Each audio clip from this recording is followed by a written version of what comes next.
తక్కువ ఐటమ్స్తో మైసూర్ బోండాని చాలా ఈజీగా చేసుకోవచ్చు అనమాట. ఇంట్లో పెరుగు మిగిలిపోతే కనుక ఈ విధంగా ఒకసారి చేసి చూడండి. పెరుగు మిగిలిపోతే ఎక్కువ ఉన్నప్పుడు ఇలా చేయండి. మైసూర్ బోండాల్లాగానే సేమ్ గోధుమ పిండితో అనమాట. సో పెరుగు అంతా నేను ఈక్వల్గా తీసుకోకుండా మామూలుగా అందాసికి వేస్తున్నాను అనమాట. మిగిలిపోయిన పెరుగు ఉంటే నేను ఇందులో మైసూర్ బోండాలాగా చేస్తున్నా. మనకి తగినంత గోధుమ పిండి వేసేసుకొని కొంచెం బొంబాయి రవ్వ వేసుకొని కలుపుకోవాలి. ఇలా కలుపుకొని వాటర్ వేసుకుంటూ గట్టిగా కాకుండా మీడియం సైజులో కలుపుకోవాలన్నమాట. ఈ విధంగా అంతా కలుపుకొని ఇలా అంతా కలిపేసుకొని మూత పెట్టుకోవాలి. మూత పెట్టిన 10 నిమిషాలు పెట్టేసి అలా నాననిచ్చిన తర్వాత ఇప్పుడు మనము ఇందులో ఏమేమి వేసుకోవాలంటే ఒకసారి మళ్ళీ మొత్తం అంతా బాగా కలుపుకోండి. ఇలా అంతా కలుపుకున్న తర్వాత నానిపోతుంది అనమాట. మనం వేసిన రవ్వ గోధుమ పిండి అంతా కలిసి బాగా నానిపోతుంది. ఒక 10 నిమిషాలు నానబెట్టుకోండి.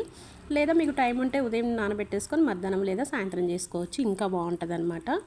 ఇందులో కొంచెం తగినంత ఉప్పు అలాగే కొంచెం వంట సోడా అంటే బేకింగ్ సోడా వేసేసుకొని బాగా కలుపుకోవాలి. ఇలా కలుపుకున్న తర్వాత మనం ముందుగానే స్టవ్ వెలిగించుకొని నూనె వేసుకోవాలన్నమాట. అంటే నూనె కాగేలోపు ఇదంతా మళ్ళీ మనం కలిపి పెట్టుకోవాలన్నమాట. సో ఇప్పుడు మనం నూనె వేడి పెట్టుకున్నాం కదా. సో ఇప్పుడు నూనె అయితే వీటెక్కిపోయిందనమాట, బాగా మరిగింది. ఇలా మొత్తం బొండాల్ని మనకు మీడియం సైజులో వేసుకుంటే అవి బాగా పొంగుతాయి అన్నమాట. ఇలా అన్ని బొండాలు మొత్తం అన్నీ బాడి నిండా వేసేసుకొని మొత్తం అన్నీ 2 వైపులా కాల్చుకొని డీప్ ఫ్రై చేసుకోవాలన్నమాట. ఇలా మిగిలిపోయిన పెరుగుతోటి గోధుమ పిండి ఎక్కువ ఐటమ్స్ అయితే మనం ఇందులో ఏమీ లేదు, చాలా తక్కువ ఐటమ్సే. ఓన్లీ గోధుమ పిండి పెరుగు వేసాము, కొంచెము బొంబాయి రవ్వ వేసాము అనమాట.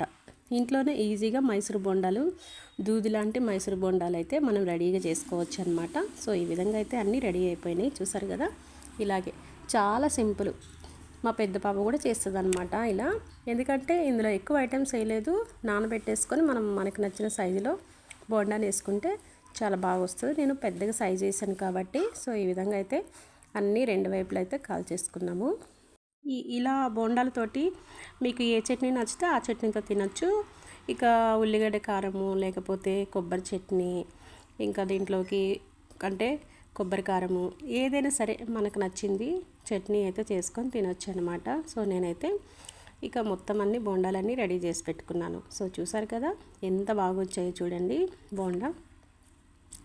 ఇలా చాలా సింపుల్గా మైసూర్ బోండా లాగానే మిగిలిపోయిన పెరుగుతోటి అలాగే గోధుమ పిండి, మైదా పిండి లేకుండా, మనకి మైదా పిండితో అవసరం లేకుండా మైసూర్ బోండా లాంటి స్పాంజ్ లాంటి దూది లాంటి మైసూర్ బోండా అయితే రెడీ.